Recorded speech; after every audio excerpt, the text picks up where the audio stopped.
주기도문과 관련해서 몇 가지 기억들이 저에게 나는데요. 첫 번째로는 어렸을 때 항상 저희 이제 아버지 목사님이셨기 때문에 예배를 드리는데 주일 예배 말고 수요일이나 다른 예배 때 항상 주기도문으로 예배를 마쳤던 기억이 나요. 그래서 주기도문은 항상 좀 신나게 암송했던 기억이 납니다. 왜? 주기도문만 끝나면 예배가 끝나니까. 그죠? 그래서 주기도문은 항상 이렇게 빨리 외우고 끝나서 자유함을 주는 어떤 주문과 같은 그런 느낌. 또 하나는 제가 이제 목회를 하면서 저희 청년부에 새 가족이 한 분 오셨었는데 그분이 암으로 한번 수술을 하고 저희 교회에 오셔서 저를 만나게 됐어요.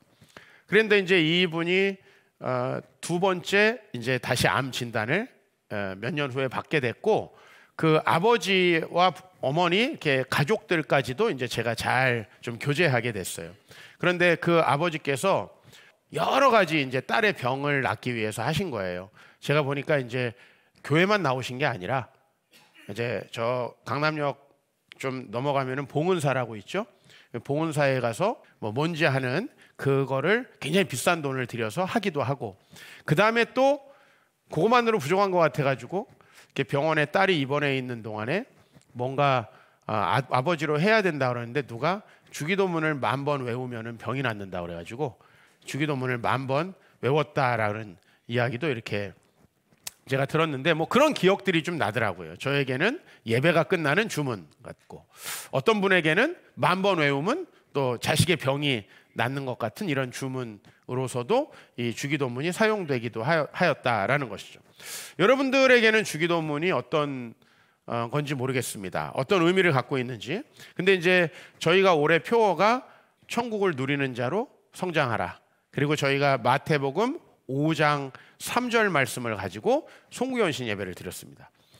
자, 그러면서 저희가 결국은 천국을 우리가 누리기 위해서는 어떻게 해야 되는가 하는 것에 이제 가장 중심에 있는 말씀, 바로 그게 마태복음 6장입니다. 예수님이 천국에 대해서 우리에게 가르치시면서 마태복음 5장, 6장, 7장에 마태가 그 설교를 이렇게 모아놨습니다. 근데 그 시작이 뭐냐면 심령이 가난한 자는 복이 있나니 천국이 그들의 것이다. 좀 바꿔서 설명하면은 심령이 가난한 자들에게는 하나님 나라가 누려지는 그런 축복이 있다. 뭐 이런 얘기죠. 그리고 이제 그 천국에 대해서 예수님이 여러 가지로 설명하면서 딱 중간에 이 산상설교의 중간에 이 주기도문이 있어요. 어떻게 보면 이 주기도문은 우리가 천국을 누리기 위한 가장 핵심적이고 중요한 이야기를 예수님이 우리에게 가르쳐 주시는 것이다. 제가 이번 주에 뿐만 아니라 여러분들의 기도 제목을 받고 또 여러 성도님들을 만나서 제가 많이 좀 최근에 듣게 된 얘기가 참 인생이 뜻대로 잘 되지 않는다. 그죠? 그리고 인생이 뜻대로 된다라는 분도 만나본 적이 없지만은 자기가 원하는 직장, 뭐 원하는 배우자, 또 원하는 대로 또 승진도 하고 그랬는데 그래서 내가 참 행복하고 인생이 잘 풀렸다라고 하는 분도 거의 만나볼 수가 없었어요. 왜 우리는 내 인생이 내 마음대로 안 될까? 그리고 왜 인생이 내 마음대로 돼도 행복하지 않을까? 그래서 제가 유튜브에다가 내 마음대로 안 될 때라고 이렇게 키워드를 넣어서 이제 검색을 해봤어요. 그랬더니 제일 첫 번째 페이지에 법륜스님의 강의가 나오더라고요. 뭐 저도 불교인은 아니지만 법륜스님을 그냥 보편적인 그런 참 인간에 대한 이해가 넓은 분으로 이해하고 있습니다. 참 인간에 대한 이해가 넓다. 그래서 이제 클릭을 해가지고 강의를 들었는데 강의 제목이 인생이 뜻대로 되지 않을 때예요. 일단 다가오죠. 시골스러우면서도 정감 가면서 구수한 말투로 이제 하는데 내가 이 남자랑 결혼하면서 인생이 이렇게 될 줄 알았나요? 이렇게 얘기하는 거예요. 내가 자식을 낳으면서 자식을 키우면서 우리 자식이 이래 될 줄 알았나요? 인생은 참 우리 뜻대로 되지 않습니다. 근데 이분은 없잖아요, 그런 게. 와이프도 없고 자식도 없는 분이니까. 이분의 강의를 듣는데 이제 중간에 이런 부분이 나옵니다. 우리가 원하면 사람은 다 이루어질 거라고 생각을 한다. 마치 도박을 하러 갈 때 모든 사람이 딸 거라고 생각하고 도박장에 가는 것처럼, 그러나 실제로 도박에서 따는 사람은 거의 없는 것처럼 우리가 인생을 살아갈 때 그게 결혼을 할 때든 자녀를 키울 때든 무엇을 할 때든 우리는 대체로 내가 원하는 게 이루어질 거라고 생각하고 인생을 시작한다는 거예요. 어떤 일을 시작한다는 거예요. 가게를 하는데 안 될 거야. 이렇게 하고 시작하는 사람이 어디 있어요? 여기 있어.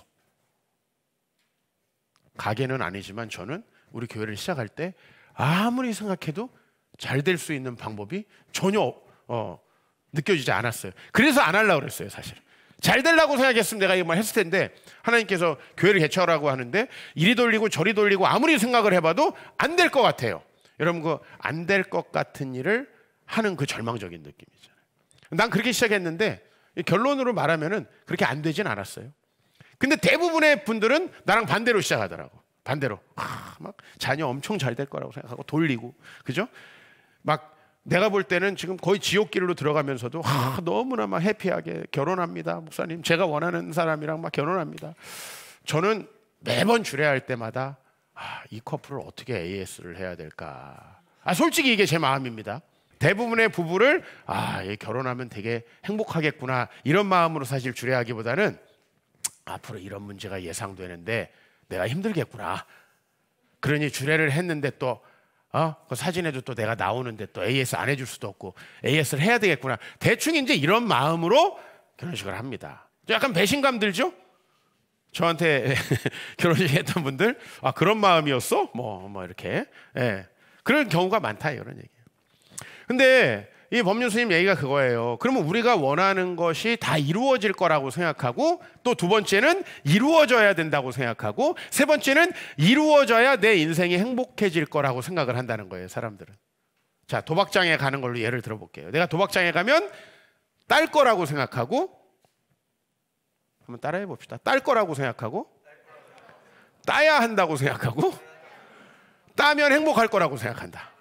이게 인생에 접근하는 우리 아주 일반적인, 그죠? 이게 얼마나 이 법륜스님이 인간에 대한 이해가 뛰어납니까? 사실 다 그렇게 생각하고 도박장에 가잖아요. 그런데 이분은 뭐라고 얘기하냐면 잘 안 이루어지는 게 훨씬 더 확률적으로 정상적인 이야기다. 여러분 도박장에 가서 딸 확률이 높아요? 주식장에 들어가서 딸 확률이 높아요? 날릴 확률이 높아요? 날릴 확률이 훨씬 높아요.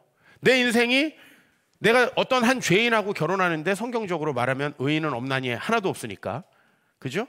내가 죄인하고 결혼하는데 가정이 내 뜻대로 될 가능성이 높아요? 안 될 가능성이 높아요? 안 될 가능성이 훨씬 높아요, 사실은.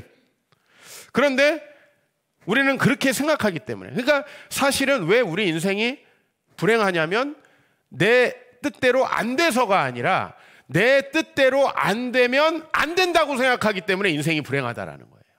여기까지 완전 동의. 그래서 이제 이분이 그렇기 때문에 불교적인 답변을 내립니다. 여기서 잘못된 답변 1번 전생 타령을 한다는 거예요. 이건 우린 잘 안 하죠. 전생 타령. 전생에 내가 무슨 죄를 졌길래 이런 타령을 한다는 거예요. 두 번째는 팔자 타령을 한다는 거예요. 아이고 내 팔자야. 난 왜 이렇게 됐나. 세 번째로는 이건 약간 불교 아닌 것 같은데 하나님도 무심하시지 이렇게 한다는 거예요.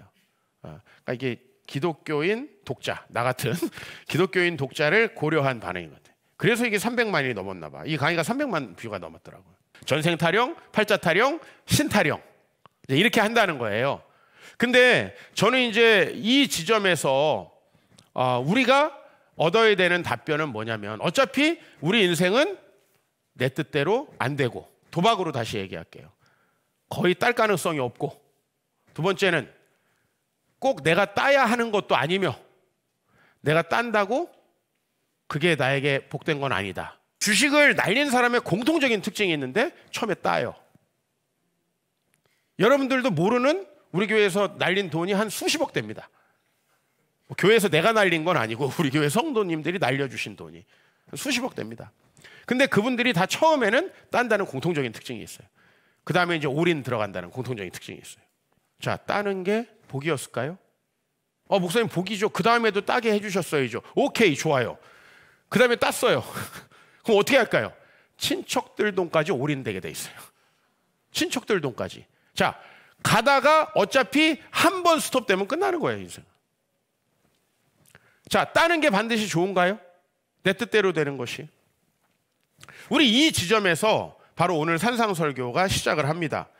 우리는 무엇을 어떻게 기도하냐면 오늘 6장 7절에 보니까 예수님은 이방인과 같이 우리가 중언부언하면서 기도한다라는 겁니다. 우리의 기도가 이방인들과 같다.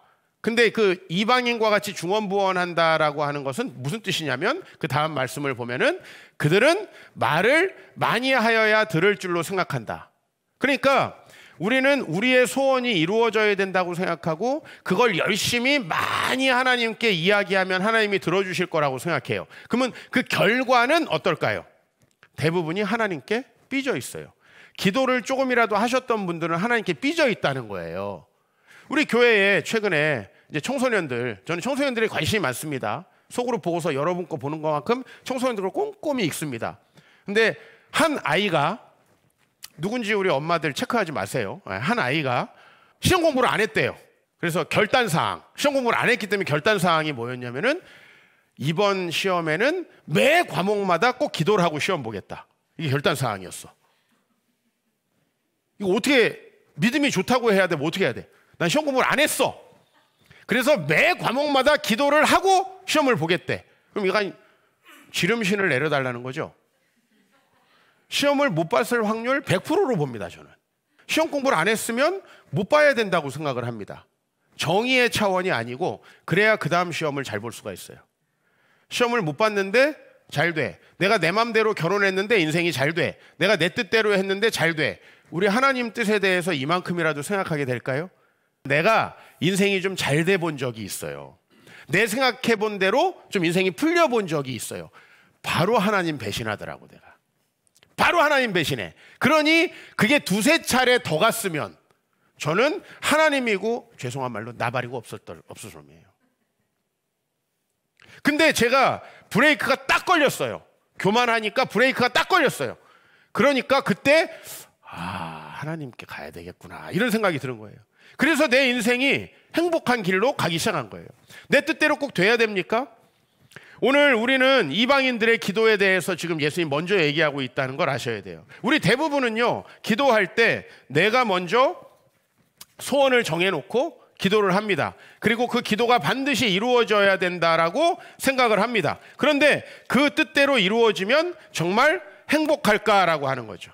그 뜻대로 이루어지면 정말 우리의 삶은 행복할까? 아니라는 거죠. 자, 그래서 이제 우리가 하나님 나라를 누리고 살아가기 위해서 우리의 인생이 정말 행복한 인생이 되기 위해서 하나님에 대한 개념이 바뀌어야 된다. 우리가 기도하는 대상인 하나님이 어떤 분이시느냐? 6장 8절을 같이 읽어봅니다. 시작. 그러므로 그들을 본받지 말라. 구하기 전에 너희에게 있어야 할 것을 하나님 너희 아버지께서 아시느니라. 그러니까 우리는 마치 하나님이 우리 기도를 안 들으시고 우리에게 뭐가 필요한지 모르는 것처럼 하나님 나에게 이걸 해주셔야 내 인생이 잘 돼요. 그러니까 이걸 해주세요. 이런 식으로 기도한다는 거예요. 내가 답을 정해놓고. 근데 하나님은요, 우리가 말을 하기도 전부터 나를 더 잘하신다는 거예요. 나를 창조하신 분이시고 여러분 나놓고도 여러분 자식이 왜 이런지 잘 모르겠죠. 그잖아요. 근데 하나님은요, 우리를 다 만드시고 우리의 성품, 형질, 우리가 무엇을 하고 살아가야 되는지를 이미 다 알고 계시는 분이에요. 근데 우리는 그 하나님의 뜻에는 관심 없이 대체로 내가 이게 돼야 된다라고 정해놓고 가는 거예요. 그렇죠? 저는 우리 아내보다 더 좋아했던 자매가 있어요. 또 이렇게 너무 충격받지 마시고요. 우리 다 그런 사람 다 있어요. 우리 형제들 다 속이고 하는 거예요. 없어? 나만이야? 없어? 근데 지금 늘 생각해요. 그 자매랑 안 되게 해주셔서 정말 감사하다. 아멘을 왜 해? 이거 나 혼자 얘기하는 거야 지금. 1부 예배만 이렇게 눈치가 없는 줄 알았더니 2부 예배도 그러네. 목사가 뭐 안 됐다 그러면은 그냥 하면서 이렇게 해야지. 아멘. 이건 좀 아니지 않아요? 내가 교회 목사 안 했으면 지옥 갔을 것 같아요. 아멘. 막 이러는 거야. 그건 내 얘기야, 내 얘기. 제가 제 뜻대로 되었으면 어떻게 됐을까? 저는 하나님께 안 돌아왔을 거예요. 교회도 안 다니고 그러진 않았겠지만, 그죠? 제가 하나님 뜻대로 살려고 하지 않았을 거예요. 그런데 오늘 여기 마태복음 6장 8절에 우리의 전제가 바뀌어야 된다는 거예요. 자, 하나님이 나에게 무엇이 필요하고 어떻게 해야 내가 가장 행복하게 살 수 있는 사람임을 아셔요? 모르셔요? 아신다는 거예요. 우리는 알아요? 몰라요? 아까 그 법륜스님이 얘기하잖아. 내가 이 남자랑 결혼할 때 삶이 이래 될 줄 알았노? 그죠? 내가 이 자식을 낳아서 키울 때 내 자식이 이래 나를 속썩일 줄 알았나? 어차피 다 내 인생대로 안 돼요. 그렇기 때문에 내 뜻대로 내 생각대로 안 되는구나라는 걸 우리 생각하고 하나님의 뜻을 구하는 기도가 되어야 하는데 생각보다 그게 쉽지 않다는 거예요. 내 소원에 대해서 내가 집착을 풀기가 되게 어렵다는 거예요. 근데 우리가 이것을 인정하길 바랍니다. 하나님께서 여러분들에게 무엇이 있어야 할 것을 하나님 너무 잘 아신다. 그러면 이제 어떻게 기도해야 돼요? 6장 9절에 이렇게 그러니까 봐봐, 니네가 구하는 것대로 되지도 않을 뿐더러 돼서도 안 되고 되면 더 망해. 너희에게 무엇이 있어야 될 줄은 하나님이 더 잘 아셔. 아멘? 그러니까 이렇게 기도하라고 하고 주기도문을 얘기한 건데 우리는 이걸 10,000번 하면은 병이 낫는다든지 요거 하면 예배가 끝난다든지 먼저 우린 이런 생각을 하고 이 주기도문을 활용해 왔다라는 거죠. 그러나 이 주기도문은 천국에 들어가는 열쇠예요. 우리 삶에 내가 원하는 것들을 막 이루어요. 근데 그 대부분이 후회할 만한 것들이란 말이에요. 결혼해서 후회하지 않는 사람이 얼마나 되고 내가 내 맘대로 막 사업을 하고 내 맘대로 막 내 뜻대로 살아가지고 후회하지 않는 사람이 거의 없다니까요. 그러니까 우리는 하나님을 인정해야 한다는 거예요. 기도를 시작하기 전에 우리에게 있어야 할 건 하나님이 아신다. 그러면은 여러분 하나님께 나는 어떻게 가야 될까요? 이렇게 기도해야 되겠어요? 아니면 나 이거 정해놨으니까 이거 해주시오. 이렇게 기도해야 되겠어요? 답이 나오잖아요. 하나님께 내가 가야 될 길은 무엇입니까? 내가 어느 길을 가야 하나님 내가 행복해질 수 있습니까? 이렇게 해야 되죠. 내가 어떤 결혼을 해야 됩니까? 어떤 배우자를 만나고 어떻게 준비되어야 합니까? 우리 이렇게 기도해야 되는데 기도가 여전히 이방인들과 같이 머물러 있다라는 거죠. 그래서 하나님께서 이렇게 말씀하시는 거예요. 10절에 우리는 어떻게 기도해야 되냐면 하나님의 나라가 임하게 기도해달라는 거예요. 근데 하나님 나라가 임한다는 건 곧 어떤 것이냐? 뜻이 하늘에서 이루어진 것 같이 땅에서도 이루어지는 거예요. 오늘 여기 나라, 뜻 앞에 아무 수식어가 없죠. 근데 이제 원문에 보면은 여기에 전부 다 당신의라고 하는 소유격 대명사가 붙어 있어요. 그러니까 당신의 나라가 임하시고 당신의 뜻이 하늘에서 이루어진 것처럼 땅에서도 이루어지다 이렇게 돼 있어요. 우리가 이제 번역할 때는 그 당신이라는 말을 뺐어요. 자, 그러면은 하나님의 나라 그분의 뜻이 이루어지도록 기도하라는 거죠. 근데 만약에 신이 나를 잘 몰라, 내가 무엇이 있어야 될 줄을 몰라, 그래서 내가 간절히 기도하고 복채 많이 내면은 들어주는 신이야. 그러면 그게 맞죠. 내가 내 얘기를 하는 게. 근데 우리 하나님은 우리가 무엇이 있어야 될 줄을 다 아셔요. 우리에게 가장 필요한 것이 무엇이 있는 줄 잘 아세요. 그래서 그걸 주시는 하나님이라면 우리의 기도가 이렇게 되어야 한다는 거죠. 하나님의 뜻이 나를 통해 이루어지기를 원합니다. 근데 사실 우리가 그런 기도 하나요? 시험 공부 안 하고 하나님 시험 공부 안 하는 나를 변화시켜 주십시오가 아니라 매 과목마다 기도할 테니 지름신이 임하게 하옵소서. 여러분 이거는 망해가는 전조야. 그래서 저는 그렇게 해달라고 기도를 못 하겠어요. 여러분들에게 그렇게 해달라고. 우리 성도들 주식 다 오르게 하시고 우리 성도들 집 사면 다 오르게 하시고 다 오르면 누가 손해를 보고 사는 거야 도대체? 다 차액 보게 하시고 그럼 누가 그 손해를 다 감당해야 되나요? 근데 우리 모두가 그렇게 되기를 바라잖아요. 그럴 수 없는 거예요. 우리의 이기적인 기도 제목이 이루어지면요 우리 모두는 망하는 거예요. 주의 뜻이 이루어질 때 천국이 임함을 믿으시기를 축복합니다. 우리가 이 건강한 기도를 하게 될 때 오늘 제가 몇 주 전에 했던 설교에 좀 덧붙여서 최근에 받았던 그 레포트, 우리 이제 하나님 나라 제자 훈련을 지난주에 시작했습니다. 그중에서 우리 청년 손성목 형제라고 있어요. 우리 여기 앞에 앉아 있는데 우리 성목 형제가 믿고 싶지만 믿어지지 않는 이에게, 그죠? 제 이제 베스트셀러, 그죠? 가 되기를 원하는 그 책이 있는데 그 책을 읽고 느낀 점을 3개를 얘기했는데요. 너무 정확한 어떤 공감할 만한 내용이 있어서 좀 가져와 봤어요. 그 중에서 기도는 소원을 이루어주는 샤머니즘이 아니다라는 챕터가 있어요. 기도는 소원을 이루어주는 샤머니즘이 아니다. 그래서 그거 사실 우리 뭐 안 봐도 알죠, 뭐 대충. 아, 그렇지, 목사님 늘 하시는 얘기지. 근데 우리 성모 형제는 거기서 무슨 얘기를 했냐면, 목사님 얘기를 듣고 또 그동안에 그걸 생각하고 내가 소원을 아뢰는 내용들을 기도에서 빼버리니까 기도할 내용이 없어지면서 기도가 막연하고 더 어려워졌다라고 이렇게 얘기해 주셨어요. 이건 뭐냐면 해본 사람만 고백할 수 있는 거예요. 다른 사람들은 기도가 그런 거구나 하고 안 해. 그러니까 기도가 막히지도 않고 뚫리지도 않고 안 해, 그냥. 그리고 상당수의 성도들은 삐져 있어. 왜? 옛날에 나에게 더 좋은 배우자를 주셨어야지요. 옛날에 우리 애를 더 잘 되게 해주셨어야죠. 우리 남편 병, 우리 아버지 병, 우리 아이들 병 고쳐주셨어야죠. 우리 집 부유하게 해주셨어야죠. 그때 부동산이 오르게 하셨어야죠. 근데 하나도 된 게 없어. 삐져 있어요, 상당수 성도님들이. 근데 그나마 삐져 있는 분들은 기도하신 분들이야. 기도를 안 하신 분들은 삐지도 않고 경험도 없고. 나 우리 성모 형제가 기도를 했다. 여기서 딱 그걸 느낀 거예요. 기도를 해보니까 내가 기존에는 내 거만 다 해달라고 집중하고 이렇게 기도를 했는데 그 내용을 빼고 목사님이 말씀하신 대로 기도를 하려니까 기도가 벙찌더라는 거지. 왜냐면은 엄청 열심히 그냥 내 의견만 말하던 사람이 들어라 라고 경청을 배우니까 대화가 갑자기 어색해지는 그 느낌 있잖아요. 상대방도 말을 안 하고 나도 말을 안 해. 그래서 이 사일런스가 너무 해가지고 우린 계속 얘기를 하게 되잖아요. 이걸 채우려고. 근데 우리 기도가 그런 거예요. 내가 하나님에게 내 뜻을 관철시키는 게 아니라면 하나님의 뜻을 듣는 것이 많이 필요해요. 그래서 이 기도 전에 말씀을 많이 듣는 게 필요해요. 그 하나님의 뜻이 무엇인가를 배우는 게 필요해요. 완전히 그냥 잡동사니 이방 신앙을 가지고 기도하고 싶어 해서 막 기도하면서 한풀이 하면은 막 속이 풀리시는 분이 있나 봐. 뭐 해장국이야, 뭐 기도가. 근데 그게 아니라 들어야 되거든요. 근데 예배 시간에는 막 자고 뭐 별로 관심 없고 저건 목사님 생각인가 봐. 난 안 맞아.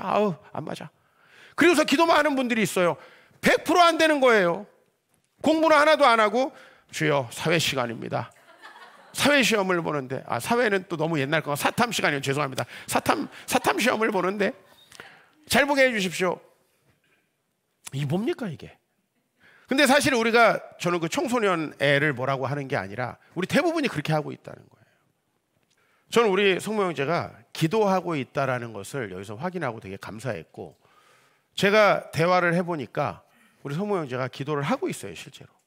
기도하는 사람 특징이 뭐냐? 진짜 하나님의 뜻을 구하려고 해요. 목사님, 제가 하나님의 뜻을 구해야 되는데 잘 모르겠어요. 목사님이라도 좀 답변해 주세요. 전 부담스럽지만 그래도 이런 마음으로 다가오면 그래도 정말 내 마음을 다해서 내 시간을 다해서 정말 밤을 새서라도 하나님 뜻을 좀 찾아가고 싶어요, 같이. 모색한다고.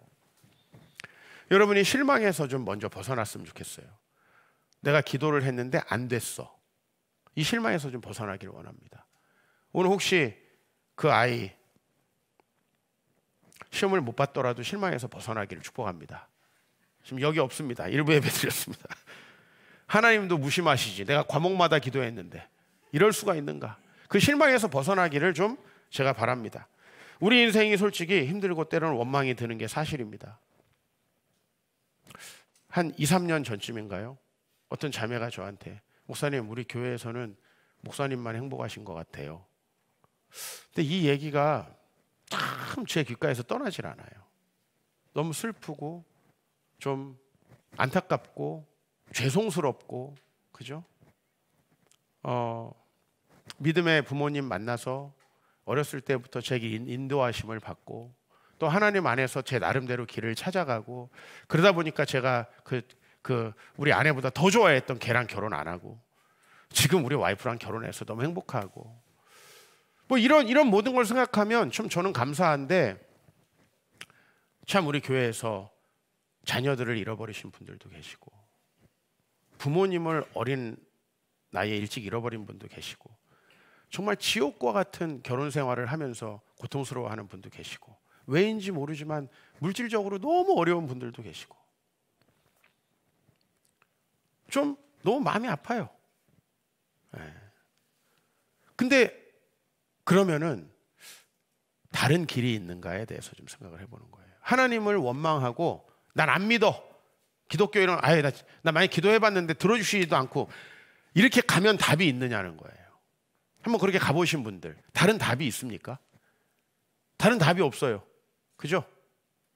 그러니까 우리가 하나님 앞에 원망스러운 마음을 갖게 되는 건 사실이지만 그 하나님 앞에 나갈 수밖에 없다는 거예요. 왜? 다른 길이 없으니까. 모세가 이렇게 인생에 대해서 이야기합니다. 우리의 연수가 70이요 강건하면 80이라도 그 연수의 자랑은 수고와 슬픔뿐이요 신속히 가니 우리가 날아가니이다. 사실 이게 인생이에요.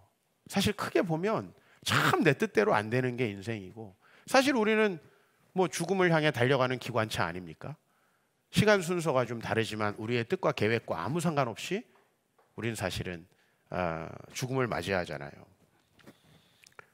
솔직히 원망이 드는 게 사실입니다. 나도 우리 성도님들 다 잘 됐으면 좋겠는데 왜 이렇게 힘들고 어려운 일이 생길까? 그나마 뭐 신앙생활 개판으로 하는 사람한테는 좀 신앙생활 잘하시면 나아질 겁니다, 이렇게라도 얘기할 수 있겠는데, 그나마 신앙생활도 잘하는 분들에겐 제가 할 말이 없어요. 뭐 이미 열심히 하고 있는데, 막 공부 매일 밤새 하고 있는데 40등이야. 할 말이 없어. 맨날 노는 애들한테는 야 공부 좀 하자. 공부 안 하니까 그렇지. 야 그 시간 기도한다고 공부 잘하는 게 아니야. 근데 이렇게 해줄 수라도 있잖아. 근데 이미 열심히 하고 있어. 인생 너무나 최선을 다해서 살고 있는데 인생이 힘들어요. 솔직히 정확히는 모르겠습니다. 그런데 하나님을 인정하지 않는 다른 방법이 없잖아요. 그래서 우리는 그 실망감에서 좀 벗어나면 좋겠어요. 기도를 안 들어주신다 어차피. 근데 조금 각도를 바꿔서 우리 기도가 주의 뜻을 구하는 것이면 뭔가 내 뜻이 이루어지지 않아도, 우리가 도박에서 따지 못해도 우리 인생이 훨씬 나아질 수 있는 어떤 길이 있다. 그래서 자기의 소원을 아뢰는 기도에서 한 걸음 나아갈 때 우리 성모 형제처럼 벽에 부딪힐 겁니다. 예? 말을 되게 많이 하는 사람은 듣고 있는 게 되게 힘듭니다. 그죠? 막 내 뜻을 막 관철하려는 사람은 다른 사람이 잘 안 보입니다. 제가 목사님들, 저도 이제 목회를 좀 20몇 년 하다 보니까 이제 목사님들 우리 교회 와가지고 자주 저의 강의를 들으세요. 목사님들한테 제가 요새 많이 하는 얘기가 뭐냐면, 설교 때 뭘 가르치려고 하지 말고 저분들이 이 설교를 들을 때 어떤 마음일까에 대해서 좀 생각해라. 나도 잘 못하지만 이런 얘기를 많이 해요.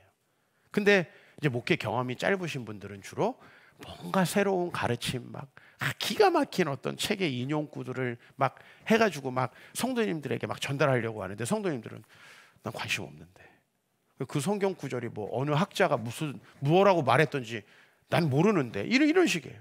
그래서 우리 설교가 내가 뭘 전달하려고 하기보다는 성도들의 마음에 공감하는 설교가 돼야 된다, 이런 얘기를 제가 많이 하는데 저도 잘 못해요. 못하지만 기도가 그렇죠. 하나님의 뜻을 깨달아 가야 되는데 여러분이 적어도 여러분의 소원이라도 간절히 아뢰보는 기도가 먼저 있어야 돼요. 그리고 그 실망감에서 벗어나서 하나님을 향해서 듣는 기도가 뭘까? 그러면 이 기도가요, 뭔가 막 내 거를 아뢰는 기도는 길어봤자 5분이고, 그죠? 길어봤자 10분이고 나머지는 중언부언이에요. 근데 제가 하나님의 뜻을 발견한 모든 기도는 대체로 기도가 엄청 심플하고 오랜 시간 동안 그냥 다른 사람들이 볼 땐 저 사람이 뭐 하고 있나 싶었겠지만 저는 하나님의 뜻과 계획에 대해서 계속 묵상하고 그분의 뜻을 생각하는 거예요. 이런 시간들이 이제 우리에게 필요한데, 여러분 우선 그걸 아셔야 될 것 같아요. 여러분의 소원이 이루어질 수 없다라는 거, 그리고 이루어져서도 안 된다는 거, 이루어진다고 해서 꼭 좋은 것도 아니라는 거, 이걸 꼭 아셔야 된다는 거예요. 요새 WSG 워너비라고 놀면 뭐하nin가 무슨 프로그램에서 이 한물 가거나 한 번도 떠보지 못한 연예인들이 다시 이렇게 뭔가 콘테스트를 하는 이런 프로그램이 있더라고요. 유튜브에서 보게 됐어요. 근데 그분들이 다 뜨고 싶대요. 그래서 이제 그 사회자가 왜 뜨고 싶냐고 물어봤어요. 왜 뜨고 싶니? 왜 뜨고 싶니? 왜 뜨고 싶니? 어떤 자매가 이렇게 얘기하더라고요. 세상 사람들이 다 나를 알았으면 좋겠대요. 두 번째 자매, 제 노래를 모든 사람이 알았으면 좋겠대요. 세 번째 자매, 리모컨 돌리면서 쟤는 왜 안 나오는 데가 없네, 이렇게 했으면 좋겠대요. 세상 사람들이. 정말 간절하겠다. 그리고 막 그거 하면서 막 다 울어, 막 울어.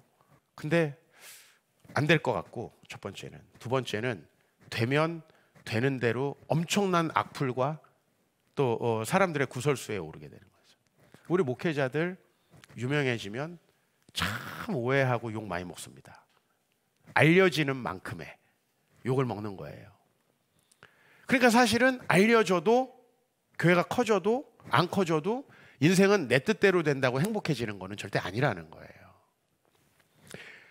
그럼 뭐냐? 우리 목사로 얘기했을 때 하나님이 원하시는 그 목회를 하면서 최선을 다해서 자기 맡은 자리에서 자기 사명을 감당하고 그 주어지는 열매에 대해서 감사하면서 사는 거, 이게 답이거든요.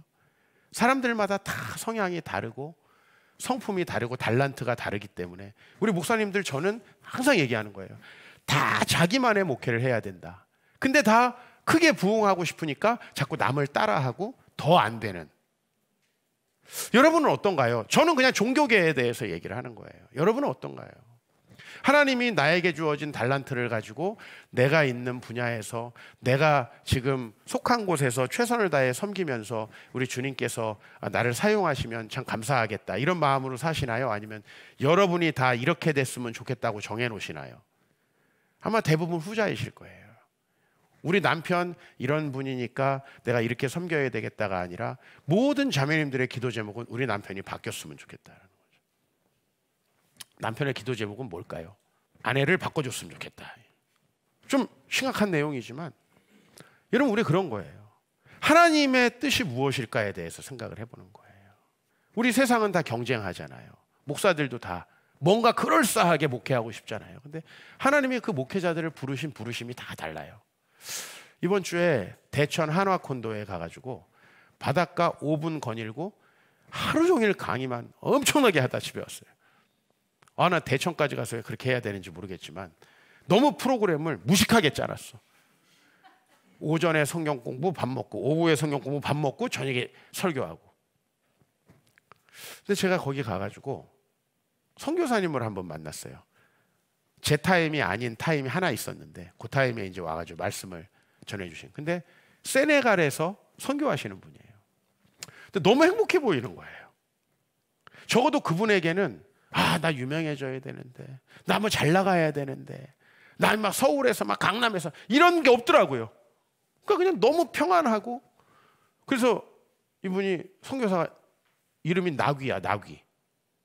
나쉬고 이름이 귀인가 했더니 그게 아니라 이슬람권에서 사역을 하다 보니까 나귀라는 이름으로 이제 이렇게 그 사역을 하는데, 그 나귀라는 이름이 어떻게 나왔냐면, 자기가 어떤 사역을 해야 되는지 막 모르고 방황하고 있을 때 사모님이 기도를 했대요. 그랬더니 사모님에게 하나님 이런 응답을 주시더래. 다 주님이 알아서 쓰신다, 너 걱정하지 마라. 사모님에게 이런 응답을 주시더래. 그래서 그걸 남편한테 얘기한 거야. 당신 요새 힘들지? 근데 하나님이 쓰신대. 이렇게 사모님이 기도하고 나름 받은 응답을 얘기했더니 주가 쓰시겠다 하라 말씀이 생각나는 거야. 네? 마태복음 21장에 보면은 제자들에게 예수님이 보내서 나귀 끌고 와라. 어디다 써야 되는? 주가 쓰시겠다 하라, 이런 말씀이 있거든요. 그 말씀이 연상돼서 나귀라고 했대. 근데 진짜 생긴 것도 나귀 같아. 진짜 그 나귀같이 그 약간 슬픈 눈. 나귀나 소 이렇게 슬프잖아요. 네, 눈을 보면. 근데 슬픈 눈에 너무 선해 보이는 그 인상. 근데 저는 그분에게서 나에게 주신 이 선교지에서 정말 성실하게 사역하면서 주의 영광을 돌리고 싶다라는 그 순수한 마음을 발견했어요. 그러니까 너무 행복한 거야. 사모님도 너무 행복한 거야. 하나님의 뜻을 이루는 사람은 이런 행복이 있어요. 근데 나는 이렇게 유명한 선교사가 돼야 되는데, 난 이렇게 뭔가 센터를 지어가지고 뭔가 이렇게 좀 한국에서 사람들이 오면 여기 우리 센터입니다 막 이래야 되는데, 이런 선교사님들은 뭔가 모르게 행복하지 않거든요. 한국의 목회자들 마찬가지예요. 하나님 나에게 주신 이 영혼들 너무나 소중하게 양육하고 그분들이 변화되고 새롭게 되는 것을 소망하는 목회자들 다 행복하거든요. 근데 어떻게 해서 나는 빨리 유명한 목사가 될까? 100% 사고쳐요. 우리 인생이 그런 것 같아요. 전 여러분이 이제 여러분의 이야기로 번역해서 들으셨으면 좋겠어요. 저는 우리 목사들의 이야기를 했는데, 주님의 뜻이 이루어질 때 천국이 임한다는 걸 진짜 믿으십니까? 이게 안 믿어지면 여러분 이 사실은 교회 생활 너무 힘들 거예요. 나의 소원이 이루어지는 것보다, 아니지, 나의 소원이 이루어지는 건 오히려 날 더 망가뜨려. 저도 그것 때문에 이 말씀을 믿는 거거든요. 왜? 내가 생각한 대로, 내가 뜻하는 대로 되니까 바로 너무너무나 교만해지는 내 모습을 보면서, 내가 때로는 내 뜻이 막히고, 그래서 내가 하나님 앞에 무릎 꿇었을 때 하나님의 뜻과 계획대로 살아가다 보니까 내가 이렇게 복된 삶을 살아가는구나라는 걸 깨닫게 되었을 때, 그 내 뜻을 막으신 하나님, 나보다 나를 더 잘하시는 하나님이 너무 감사하게 되는 거죠. 여러분의 생각과는 좀 다른 배우자가 주어졌을 겁니다. 여러분이 생각하는 것과는 좀 다른 가정이 주어졌고, 나는 정말 건강하고 똑똑하고 사회에서 잘 나가는 아주 미남이었으면 좋겠는데 아닐 수도 있을 겁니다. 그러나요, 그 뜻들을 가지고 하나님께 나아가야 돼요. 제가 요즘에는 참 어디에 가거나 내 얼굴을 자랑합니다. 내가 공유보다 훨씬 낫다. 그러니까 또 벌써 우리 자매들은 얘기를 끝까지 들어봐. 낫다는 그 이유가 그게 아니야. 벌써 뭐야 쟤, 뭐 약간 이런 표정인데. 왜냐하면 목사가 공유처럼 생기면 복음이 안 들어가, 사람들한테. 얼굴 보느라 뭐 그거 들어가나? 그죠? 여기서 막 송혜교가 설교한다고 생각해봐. 얼굴 보느라 그 메시지가 들어오나? 너무 예쁘다. 근데 그냥 졸리지 않은 적당한 얼굴이야. 제 얼굴은 거의 석굴암이에요. 어느 각도에서 보느냐에 따라 뭐 또치가 보이기도 하고, 뭐 이렇게 치토스가 보이기도 하고, 유해진이 보이기도 하다가 표인봉이 보이기도 하고. 그래서 거의 우리 제 청중은 자는 사람이 없어요. 제 설교를 들으면서 자는 사람 정말 대단한 사람이야. 포크레인 공사 옆에서 할 때 바로 잘 수 있는 그런 분들. 내가 이렇게 내 얼굴을 자랑하면 이제 그때서야 이해하는 거야. 절에서 공유보다 낫다는 거구나. 공유는 TV에 나오는 거고요. 저는 하나님의 말씀을 전하는 게 맞아요. 하나님의 창조가 다 계획이 있으세요. 믿으십니까? 저기 정신승리 아니에요. 제가 오랫동안 제 얼굴에 대해서 묵상하면서 난 왜 이렇게 생겼을까에 대해서 묵상하면서 얻은 결론이에요. 그리고 어렸을 때 그렇게 정말 죄송한 말로 여자가 줄을 서던 내 동생, 뭐 어렸을 때 아무도 쳐다보지 않던 나, 어차피 마누라는 하나야. 얼마나 감사한지. 내 뜻대로 되는 게 좋나요? 저는 어렸을 때 하나님이 적당히 인기 없게 만들어가지고 공부를 시키셨어요. 영어를 공부하면서, 프랑스어를 공부하면서, 독일어를 공부하면서, 라틴어를 공부하면서. 그래도 여자가 안 생기네. 계속 공부하는 거야. 그 독서실에서 그 보냈던 눈물의 밤들. 뭐 공감하는가? 왜 이렇게 좋아해요? 네. 근데 그러다가 하나님이 적당한 시간에 적당한 와이프도 하나 붙여주시고, 어차피 많아봤자 힘들잖아, 인생이. 어차피 일부 일처제야. 야곱도 아니고 다 취할 수 없어. 그러니까 얼마나 감사해요. 그리고 나이가 드니까 비슷해져 갑니다, 이런 얘기도 듣고, 10년 정도만 있으면은 형님이 훨씬 낫네요, 이제 이렇게 들을 거라는 상상을 하면서 좀 우스갯소리를 하지만요, 저는 저를 이렇게 태어나게 하시고 인도하신 하나님이 너무 감사합니다. 그리고 그때 어렸을 땐 이게 잘 이해가 안 됐는데 지금 이게 다 이해가 되기 시작합니다. 그리고 지금은 하나님이 어느 길을 가게 하시든 간에 그분이 날 더 잘 아시니까 지금 신뢰할 수가 있고, 저는 마지막으로 갈렙이라는 분을 좀 여러분에게 소개하려고 해요. 갈렙이 누굽니까? 이스라엘 백성들이 가나안 땅을 정탐했는데 그 12명 중에 한 명이죠. 근데 그 정탐을 했는데 다른 사람들은 다 못 간다고 했을 때 이 여호수아와 갈렙만큼은 간다고 했어요. 근데 오늘 이 말씀을 잘 읽어보시면은 갈렙도 모든 것을 사실 현실적으로 인식하고 있었다는 거예요. 근데 갈렙은 왜 그 땅에 들어갈 수 있다고 항상 믿었을까? 오늘 여호수아 14장 9절을 보면 그날에 모세가 맹세하여 이르되 내가 내 하나님 여호와께 충성하였은즉 내 발로 밟는 땅은 영원히 너와 내 자손의 기업이 되리라 하였나이다. 갈렙은 모세의 자손이거든요. 이스라엘의 자손. 그래서 그 땅을 주실 거라고 믿었어요. 그런데 갈렙이 실제로 거기 가보니까 12절에 보면 그날에 여호와께서 말씀하신 이 산지를 내게 주소서 하는데 그 산지는 어떤 곳이에요? 아낙 사람이 있고, 아낙 사람이라는 건 거인이에요. 그러니까 자기의 적이 굉장히 크고 무섭다는 거예요. 이거 갈렙도 다 알고 있었어요. 그리고 상업들이 크고 견고해요. 우리가 싸워서 이기기는 어렵다라고 판단이 든 거예요. 그럼에도 불구하고 그 뒤에 말씀 읽어볼게요. 시작. 여호와께서 나와 함께 하시면 내가 여호와께서 말씀하신 대로 그들을 쫓아낼 수 있을 겁니다. 이래서 들어간 거예요. 그리고 지금도 10절에 보니까 내 나이가 85세예요. 가나안 땅을 정탐했을 때 갈렙은 40에서 45세 정도였습니다. 40년이 지나도 전혀 변하지 않고 내가 85세인데 모세가 나를 보내셨던 날과 같이 오늘도 내가 여전히 강건하니까 그때나 지금이나 내 힘이 똑같아서 내가 싸울 수 있으니까 그 산지를 내게 주소서 하는 거예요. 우리의 생각과 판단으로는 하나님 안전한 곳을 주십시오. 거긴 무서울 것 같습니다. 거기 가라고 하지 마십시오. 거기 가면 죽을 것 같으니까 거기 안 가게 해주십시오. 우리 이렇게 기도를 한다고요. 근데 하나님은 그곳에 가서 이길 수 있게 해주시는 분이에요. 여러분, 우리가 하나님께 순종하지 못하는 게 뭐예요? 하나님께 순종하려니까 물질을 헌신해야 돼. 그런데 여러분, 물질을 헌신하면 인생이 어려워지고 노후가 망가질 것 같죠. 그래서 안 하는 거예요. 여러분은 여러분 계산을 따라가기 때문에 안 되는 거예요. 근데 그 계산이 이루어질 수도 없거니와 그 계산이 이루어진다고 해도 우리에게 그것이 반드시 좋은 것은 아니에요. 모든 재정이 내 계획대로 되어지고 모든 커리어가 내 계획대로 되어지고 모든 내 인생의 스케줄대로 자녀들이 내 계획대로 되어지면 여기 있는 어떤 분이 교회에 나와서 하나님의 뜻을 구할까요?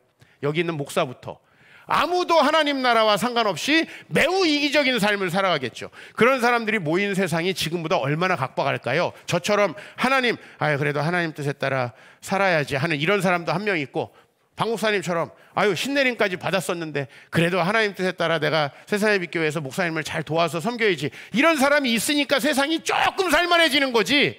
모두가 자기의 뜻과 계획대로 맨날 승진하려고 그러고 맨날 빨리 집 살라 그러고 맨날 빨리 투자해서 돈 벌려고 하는 사람만 여기 많으면 이 사회가 살만하겠느냐 이 말이에요. 그건 하나님의 나라가 이루어지지 않는 방법이잖아요. 갈렙처럼 말씀대로 가는 사람이 있어야 역사가 이루어지는 거지.